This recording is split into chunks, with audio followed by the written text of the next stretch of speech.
Bismillahirrahmanirrahim. Assalamualaikum warahmatullahi wabarakatuh. Perkenalkan, nama saya Muhammad Dafa Fadlur Rahman. Saya berasal dari kelas 12 IPS 4.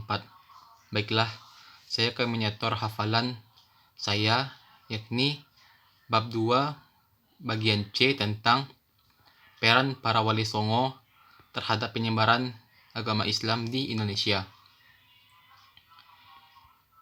Dalam dakwahnya, ajaran agama Islam di Indonesia itu bertumpu kepada para pedagang atau para saudagar.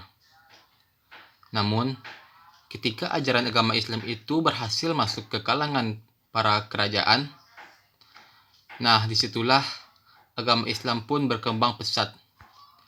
Hal ini dikarenakan para penguasa-penguasa Islam maupun para adipati di pemerintahan kerajaan Islam berhasil menyebarkan agama Islam di seluruh wilayah Nusantara. Sehingga peran dari para saudagar atau para pedagang tersebut dalam menyebarkan agama Islam pun dilanjuti oleh para penguasa atau para raja ataupun para adipati pemerintahan kerajaan yang telah menyebarkan agama Islam di Indonesia. Nah, para wali songo ataupun para ulama-ulama yang menyebarkan agama Islam di Indonesia, mereka turut serta dalam mendirikan masjid ataupun pesantren sebagai tempat untuk pusat menyebarkan agama Islam, khususnya para wali songo di Pulau Jawa.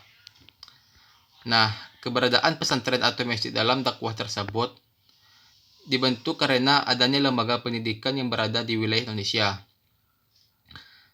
Sedangkan dalam bidang seni ataupun di bidang arsitektur, pembangunan masjid yang dibangun oleh para ulama di Indonesia itu sangat diutamakan dalam rumah ibadah sekaligus sebagai pusat kegiatan umat.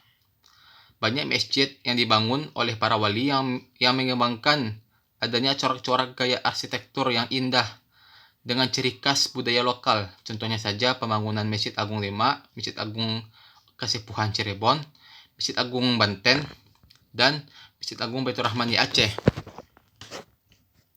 Nah, keindahan dari arsitektur masjid tersebut merupakan khazanah kebudayaan yang harus dijaga kelestariannya.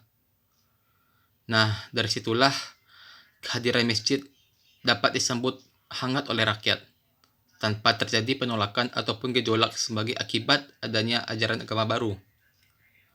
Dalam bidang seni dan budaya, para wali ataupun para ulama membangun keharmonisan antara suku, umat, dan budaya, yaitu antara budaya atau tradisi lama dengan ajaran agama Islam. Kita sangat mengenal sekali di tanah Jawa itu. Contohnya saja ada kesenian wayang yang sangat berdasar pada corak, contohnya saja pada kehidupan kisah-kisah Ramayana dan Mahabharata sebagai sarana dakwah para wali, yang dimana para wali tersebut diubah kisahnya tersebut menjadi kisah untuk bertujuan untuk menyebarkan agama Islam.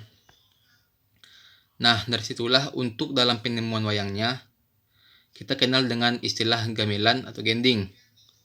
Samping itu, para wali pun juga memadukan dua unsur budaya, sehingga kita juga mengenal masuknya seni budaya dari Timur Tengah ke tanah air seperti kasidah.